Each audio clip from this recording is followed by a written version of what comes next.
the backstory on this man, Gary Oliva, and the friend, classmate he was writing to.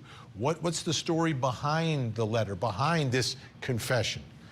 And so joining me tonight, folks, from Ventura, California, the man who received those letters from Gary Oliva, his former classmate, Michael Vale. Michael, I just didn't know how to describe it. I didn't want to say friend, but like he's sending you letters, and I know classmate, acquaintance. How would you describe your relationship now and years ago with this man, Gary Oliva? Well, really, there's three parts to that story. The first part would be pre-96. The second part, then there would be 96, and then anything after 2016. But in the beginning, I went to a very small high school, and everybody knew everybody there. And Gary was what we called an orbiter. He just would orbit around our groups and stuff. So we were classmates. We knew everybody at school. There's probably 75 to 100 kids there at any given time. It was a rather small school. Okay, so you describe him as an orbiter. Was he always a little different? Was there always, did you and your classmates sense that, you know, one of these, classmates is not like the other? Well, you know, we were just kids. We didn't really know about that stuff. I didn't have any idea. We have a naivety, you know, at the time, you know, being just young kids. But of course, we knew there was something wrong with Gary. In fact, we called him Scary Gary. He was known for breaking into places and getting art supplies. I mean, he could break in and steal things, but he was definitely into stealing art supplies and things of that nature. When I heard about the paintbrush, things like that. Let's start with when does he start writing to you, and what is the sort of the nature of the communication, and is it a back and forth, or is it a sort of a one-way street here? Well, right after high school, I went off, got married, went to college, all that good stuff, and Gary stayed in touch with the mail, the U.S. mail. Believe it or not, back then that's how we stayed in touch. So this fantastic studio. So I was making these funny cassette tapes with all their sound effects and stuff. And Gary was one of the guys I'd pop on one of these cassette tapes. Well, he loved it. He mailed me back a cassette tape. And this went on for years, I'm going to say 16 years, getting cassette tapes and things from him and really not talking by telephone, which made that phone call in 96, you know, very more scary. Okay. So let's get to the phone call in 1996. This is when you say everything changes. And we know this is when JonBenét is murdered. So what was this phone call like? When was it? And what was said? It was December 26th. It was almost midnight on the 27th. It would have been the morning of the 27th. And I remember it. You remember a phone call you get that's terrifying. You remember it. You remember the room you're in when you get that phone call. And I remember with the Christmas tree and everything. It was December 26th, and it was about midnight.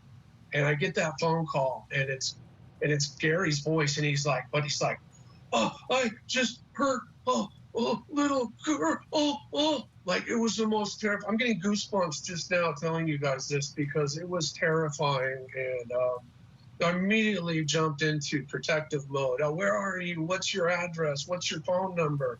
And he kind of caught on to me, but he told me he was in Boulder. When I was like, Boulder? Why would you be in Boulder? You've been sending me mail for 16 years from Oregon. And now you're suddenly in Boulder calling me. Anyway, he hung the phone up when I'm trying to get information, and that was the phone call. Well, here's the scariest part. The next morning, I get to the LA Times on the newspaper on my front porch. It's 6, 7 in the morning. I flip the newspaper open, and there it is on the back side. It says, girl 6 slain in Boulder, Colorado. And I knew something serious had happened that night. I knew something serious had happened. I go, wow, he actually killed a girl. And that's when I called that number. Right then and there, I called that phone number. And I sat back, and, you know, when you call the police, you know they're going to do something, right? I mean, that's their job. They investigate tips, right? And here's my solid gold tip. But I sit back, I'm telling my wife, any day they're going to arrest Gary, watch this. It's going to be incredible. And then all of a sudden, like every day would go by, and there's no phone call. I mean, the police never followed up. So after 3 months, I called them a second time. I need to tell you, I've got a really good lead for the John. Now I knew her name was JonBenét, and I said, I've got a lead for the JonBenét murder. And they said, okay, let me put you through to the JonBenét line, quote unquote, the crazy person line, right? Because by now, thousands of people had called, thousands of, who knows, my tip got buried in there, who knows what happened. I'm still thinking Gary's going to be arrested any day. You talked about John Mark Carr earlier, and let me tell you something. I knew when John Mark Carr got arrested, I knew that I was like, what is this? I mean, I know Gary did this. I know who killed JonBenét. So never any response from police. You make the initial call, you make the second call. Did they ever get back to you? No, the Boulder police never contacted me until the TV show 48 Hours and Lou Smith followed up. And actually, Alex Hunter, the district attorney for Boulder, Colorado at the time, drove out to my apartment in Ventura. And I gave him evidence of some of those scary things that Gary had mailed me over the years. We're talking handwriting samples. We're talking hair from missing kids posters, really scary stuff that he had started sending me. What I forgot to tell you is that over the 16 years, the things he had sent me got darker and darker until it was like including tape recordings where he's simulating a rape of a child and really horrible things like that. So, yeah, it was getting pretty scary. And then 96 happened, and I knew that he had done something very serious. So when do you get a letter where now, because over the phone, I would consider that a confession too, right? I hurt this girl, he says he's in Boulder, right? So that's one part. When do you start getting letters or the letter where he purports to confess to the murder itself? Right. It's an interesting story because in May of 2016, I had had enough. I had found Gary's Pinterest page. It was basically a trophy page to JonBenét. There was 65 photos of JonBenét in there, and I just went livid. So I thought, what can I do to help this case along? What can I do? And here it was 2016. So I wrote I have a friend who's an FBI agent, sent her a 3-page email. She said, don't worry, I'll take care of it. Within a month, Gary was arrested, and he's got a undetermined sentence. And he's still in prison. It's still in prison now. I mean, the guy clearly has issues and has problems. And the question is he the one responsible for all of this?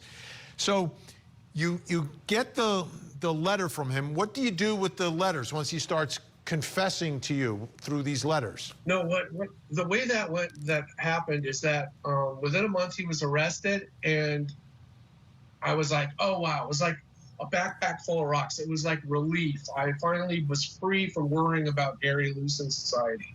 It was the best feeling in the world. And I thought that was enough. That's what I needed, right? And then, but what happened was somebody said, hey, why don't you write Gary a letter and ask him what he did that night? Or tell me. And I said, that's a brilliant idea. So I started sending Gary's letters. To my surprise, he started sending them back. And I tried everything to try to get him to talk about his life and just about everything, about how this got to this point, you know, and about JonBenét and his obsession with JonBenét. We talked about every detail. And then, what happened is I couldn't get enough details from the letters, so I had him start to call me on the telephone. And I'm recording those calls. What we're doing here tonight is taking some of the letters that you've provided, and there's the original ransom note in the JonBenét case, which everyone believes the killer wrote, right? So we're going to compare the handwriting from the letters. Got some experts coming on in the next segment. We'll take a look at that. And then I know you have that list, okay? I'm going to get to the lists before we finish here this hour. We're going to get to your list as well. So Michael Vale, former classmate of Gary Oliva, staying with us. We're going to compare those letters. We've got a lot to get to.